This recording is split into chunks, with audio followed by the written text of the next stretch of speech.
Miss out से देखेंगे how was the Egyptian script deciphered, कैसे हमने इजिप्टियन स्क्रिप्ट को डेसिफरेट किया था। डेसिफरेट का मतलब क्या है, पढ़ लिया था। Perius wall chart, a French army engineer were the repairing a fort in the Egypt in 1799 found a giant black stone cover in the mysterious writing, यानी कि उसने ना जब क्या कर रहा था, वो एक किले को क्या कर रहा था, रिपेयर कर रहा था, एक इंजीनियर, तब उसने देखा था एक बड़ा सा क्या है, स्टोन है जिस पर ब्लैक कलर से कुछ लिखा हुआ है। दिस वाज द रोस्टेल स्टोन, ये क्या था, रोस्टेल स्टोन था, which had the 3 type of the writing, इसमें 3 तरीके की राइटिंग लिखी थी। Greek, since people still read the Greek, उस टाइम पे ना क्या कर लेते थे, लोग ग्रीक को पढ़ लेते थे। This is a huge breakthrough, और ये बड़ा ही ब्रेक थ्रू मिला था उस टाइम पे, like having a bilingual distinction for a lost language, यानी कि जो मतलब जिस भाषा को हम बोलते हैं लिखते हैं उसे क्या किया गया था उस टाइम पे, मतलब ग्रीक भाषा को पढ़ लिया गया था उसके द्वारा। 1822 की बात करें, फ्रेंच लिंग्विस्टिक वो पर्सन होते हैं जो किसी भी लैंग्वेज की स्टडी करते हैं। जीन्स फ्रांसिस्को चैम्पोलियन फाइनली डेसिफरेट दी स्क्रिप्ट, और फाइनली उन्होंने क्या किया, उस स्क्रिप्ट को पढ़ना स्टार्ट कर दिया था। द इजिप्टियन कैलेंडर देखेंगे, has the 3 season, each consist of the 4 month, यानी कि 3 सेशन थे, 3 क्या थे, सीजन थे, मौसम थे 3, और उनमें क्या होते थे, 4 भाग होते थे। पहला है इनअंडेशन, जिसे ऑटम कहते हैं, पैरेट ग्रोइंग विंटर कहते हैं, सेमू जिसे हम क्या कहते हैं, समर या harvesting period. It base on the rising of the Sirius dog star बेहद द ईयर 365, डॉग स्टार का मतलब जहाँ पे ईयर कितने की होगी, 365 दिन की क्या होगी, ईयर होगी। 12 month into 30 days 5 day extra, this is quit accurate, यानी कि ये कुछ सही थी। But lost time since the really year about 1/4 by वो डे लॉन्गर, यानी कि हर 4 साल में क्या थी, साल बड़ी हो जाती थी। उसके बाद देखेंगे, let us now learn more about the Egyptian civilization. Grey Egypt saw the emergence of the city state around the 3000 BCE, population increase and resource become the available, यानी कि 3000 साल पहले की बात करें तो रिसोर्स होने के बाद पॉपुलेशन क्या हो गई, इंक्रीज हो गई। द रिवर नाइल, कौन सी रिवर है, नाइल, जिससे पानी मिला और जिसके किनारे बहुत सारी सिटियाँ धीरे धीरे बनती गई। यहाँ पर फ्लड होती थी, क्या होती थी, एनुअल फ्लड देखी जाती थी। Rich mud and the Kemet excitement for the growing crop, और इसी वजह से यहाँ पर फ्लड की वजह से क्या होता था, क्या उगाई जाती थी, क्रॉप उगाई जाती थी। Egyptian refer to their land as the Kemet, उनकी जो खेत होते थे उसे कैमेथ बोला जाता था, जिसका मतलब होता था black, the black coming from the black river valley soil, यानी कि ऐसी जगह जहाँ पर ब्लैक सॉइल आएगी ब्लैक रिवर से, किससे आएगी, ब्लैक रिवर से। अब गल्फ ऑफ सुएज दिख रही है, मेमेफ्स दिखा, तुराहा, हेलीपॉन्स, ये क्या है, सारी इजिप्टियन साइट है, क्या है ये, Egyptian site. The region in which the Egyptian civilization flourish. उसके बाद देखेंगे अबाउट 5000 BC, वो 5000 year ago farmer discover the digging ditch, यानी कि उन्होंने खोदने की चीज़ क्या थी, मिली। कोट दी डाइवर्स वाटर, वो वाटर को क्या कर देते थे, बदल देते थे। Nile river into their field and store water is reservoir for the later use, यानी कि रिजर्वोरियर में क्या कर लेते, रिजर्वोरियर का मतलब क्या था, तालाब कुएं में अपना पानी इकट्ठा करके ये रखते थे। Why counting the day between the Nile flood and Egyptian development the calendar, यानी कि इसी नाइल रिवर की वजह से इन्होंने अपना क्या बना लिया था, खुद का क्या बना लिया था, calendar. The need to dig ditch, यानी कि हमें क्या होता था, खोद के चीज़ें निकालनी होती थी। Constant dent required collective effort, these early corporation effort must have led to the growth of the local government accompanied by the rise of the administration class, probably make up the earliest form of the local government। यहाँ धीरे धीरे क्या बनने लगी, सरकारें बनने लगी। अब पिरामिड देखना, क्या है, पिरामिड दिखा, क्या है, पिरामिड दिखा, over the powerful individual call the pharaohs, यानी कि एक इंसान जो बहुत पावरफुल होता था उसे पैराहॉस कहते थे। Emerge as a ruler of the Egypt, वो रूलर बन के आता है कहाँ का, इजिप्ट का। After their death these pharaohs were the burial depth and the underground rectangular script, वो structure called the mastaba was place over the burial chamber, यानी कि क्या होते थे, जब ये राजा मरते थे तो इनके लिए मस्तावा बनाया जाता था, जिसे ब्यूरियल चैम्बर भी बोलते थे। Gradually the mastaba were place one on the top of the other form of the private, धीरे धीरे यही किस में कन्वर्ट होने लगे, पिरामिड में। One prominent example of the such pyramid is the step pyramid as the Saqqara. The pyramid were viewed and the probably because of the Egyptian believe करते थे किस चीज़ में, पर्सन हैड आ का, किस में का, a spiritual double that live on the after that it वो if the body was preserve through the mummification, यानी कि वो लोग मानते थे, आराम से सुनना, जैसे कोई इंसान उनके यहाँ पे मर गया, नॉर्मल इंसान नहीं, किंग, तो उनके साथ में जितनी भी चीज़ें उनकी यूज़ की होती थी वो रखी जाती थी और मम्मी रखी जाती। मम्मी मतलब उनकी डेड बॉडी को ना तो जलाया गया ना दफनाया गया, केवल एक कॉफिन में उन्होंने रखा है कि ये ना आफ्टर दैट है, मतलब मरने के बाद भी इनके जीवन होता है, इनका ऐसा मानना है। मम्मीफिकेशन का मतलब क्या होता है, बॉडी को ना प्रिजर्व करके रखना, व्हाइट पट्टी से लपेट। हाँ देखो यहाँ से देखना, the process involving reviewing the internal organ except the heart and drying the body with the natron, the body was then oiled rapid lines and step place in the coffin and burial with the rituals. ये क्या है, अपनी मम्मियों को ना ऐसे मतलब उनकी ना जो मांस वाली जो चीज़ें होती हैं उन्हें निकाल देते हैं, ठीक है, निकाल के ना उन्हें पट्टी से स्ट्रिप से लपेट के रखते हैं, ठीक है। आप देखेंगे सर्प एंड स्लैब हुआ करते थे उस टाइम पे, free landlord and artisan merchant वगैरह होते थे, और क्या होते थे, गवर्नमेंट ऑफिसर नोबल्स होते थे, और पैराहॉस यानी कि किंग होते थे, क्या होते थे, किंग होते थे। Look at the social hierarchy, ये क्या है, ये शो करती है सोसाइटी की हैरार्की को। हैरार्की जैसे अभी हमारे यहाँ पहले सबसे नीचे क्या है, कॉमन लोग हैं, कॉमन लोग हैं जिसमें हिंदू मुस्लिम सिख ईसाई आते हैं, फिर उनसे क्या ऊपर थोड़े जाएंगे तो कौन, जो जॉब करते हैं, फिर उनसे जो थोड़े ऊपर जाएंगे जो एलाइट क्लासेस हैं, जैसे पादरी, जैसे क्या है मौलाना है, पंडित है, फिर उनसे ऊपर जाएंगे नेता वगैरह। तो ये क्या है, हैरार्की है, क्या है, हैरार्की, ठीक है। What were the social classes of the early Egypt? What were the different kind of the occupation? What could have been and the typical daily routine of the people from each classes? उसके बाद देखते हैं हम नीचे जा कर के, तो क्या मिलता है हमें, अर्ली इजिप्टियन इंजॉय दी लेसर, क्या है, लेसर एक्टिविटीज़ एज वेल, यानी कि बहुत चमकीली चीज़ है जैसे गोल्ड, ठीक है, इन सारी चीज़ों का बहुत यूज़ करते थे।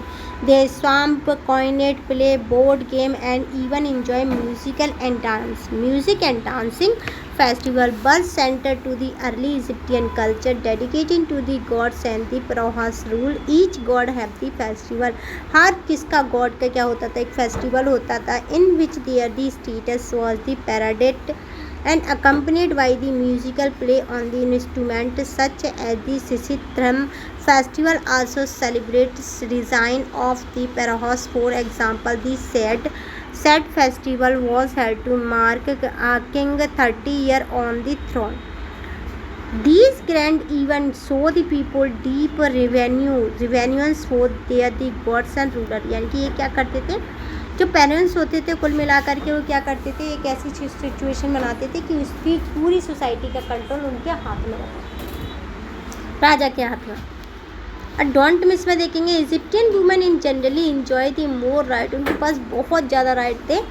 Then they are the Greek और रोमन और जो ग्रीक की लेडीज़ थी ना उनसे ज़्यादा इजिप्टियन लेडीज़ों को क्या थे, मतलब इंजॉय करती थी बहुत ज़्यादा राइट्स को।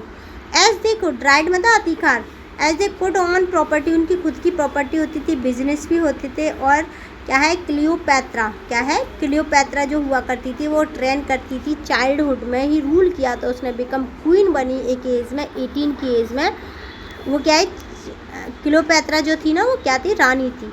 द चाइनीज सिविलाइजेशन देखेंगे, you have already seen the case of the Mesopotamia and Egypt how the river help the civilization grow. यानी कि जितनी भी सिविलाइजेशन थी, जैसे हमने केस को पढ़ा है, इजिप्टियन सिविलाइजेशन में क्या थी, नाइल रिवर थी। आईबीसी सिविलाइजेशन में सिंधु या इंडस रिवर थी। और कौन सी सिविलाइजेशन पढ़ी थी हमने, हाँ, टिग्रिस और यूफ्रेट रिवर थी ना।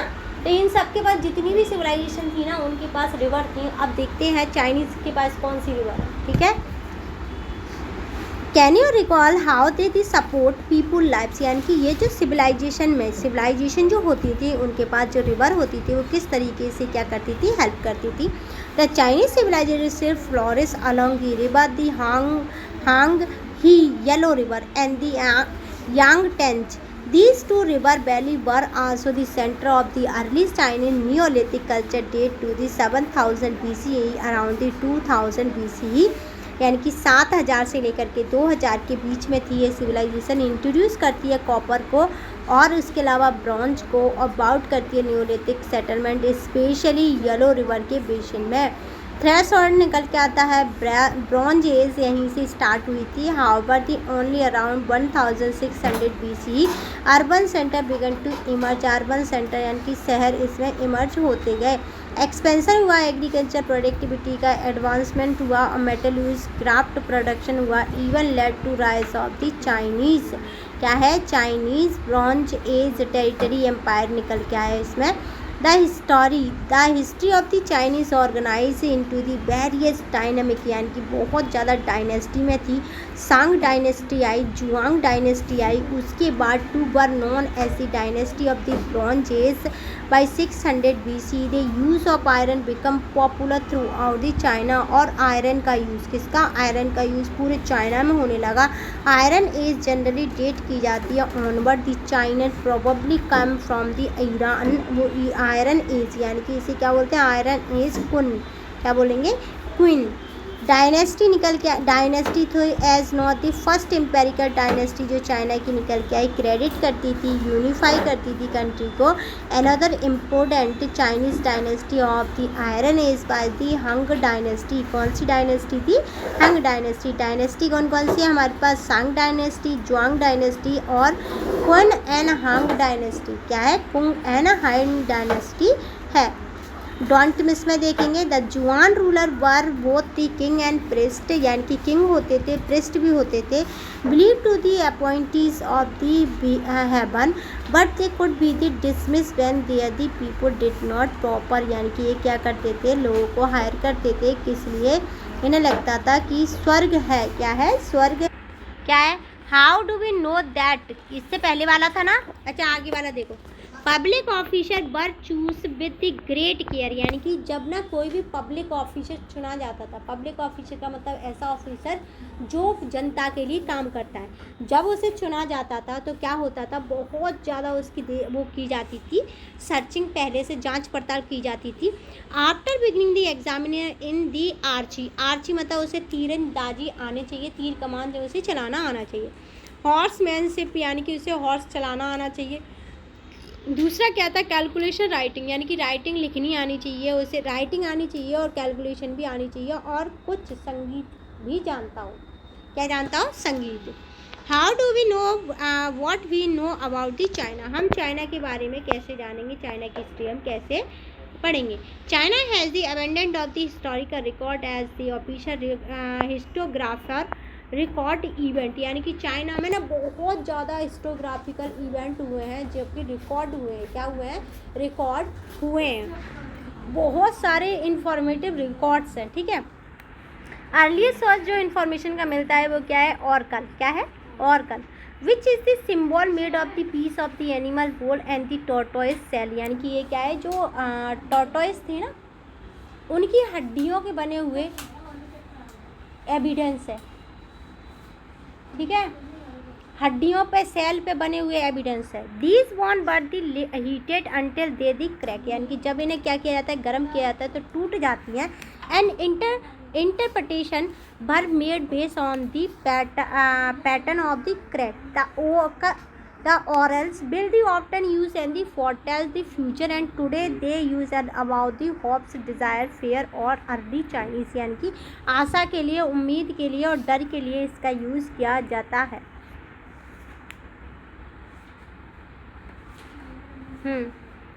आगे देखना, ये जो हमें डायग्राम दिए हैं तीनों डायग्राम दिए हैं ना। जेट ड्रैगन फ्रॉम दी कितने 3300 BC से लेकर के 2000 BC तक क्या है, ये क्या है, पेंडेंट जोइड डायनेस्टी के क्या है, ब्रॉन्ज है, जिनसे हमें पता चलता है कि उस टाइम पे इस तरीके की चीज़ों का यूज़ होता था। Some other craft item unique to the Chinese civilization were the jade because in the figurine which were the either ritual or the prestige object, यानी कि कुछ ऐसे ऑब्जेक्ट होते थे जो बहुत ही ज़्यादा डिज़ाइनिंग होते थे। इन्हें इसके लिए किसके लिए यूज़ किया जाता था, किसी मतलब बहुत अच्छी चीज़ के लिए, जैसे कोई रिचुअल्स शो करना है उसके लिए। They probably play an important role in social transition at the jade was not locally available and was the obtained from the outside China. Marble was also carved into the ornament. Marble का use किस में किया जाता था, ornament में।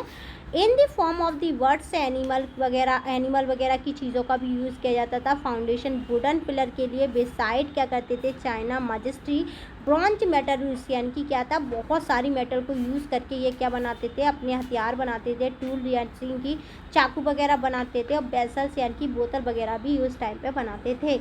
Chinese artist skilful, यानी कि China के जो आर्टिस्ट थे ना उनके अंदर बहुत ज़्यादा स्किल थी पहले से ही। Carve jade into the shape of object as a fish tie with the चॉड struck that jade piece and produce clear and elastic musical sound, यानी कि इसमें ना इन्होंने क्या किया, जार्ड से एक ऐसा साउंड निकलने वाला ऑब्जेक्ट बनाया जिससे कि आवाज़ आती थी, संगीत सुनाई पड़ता था।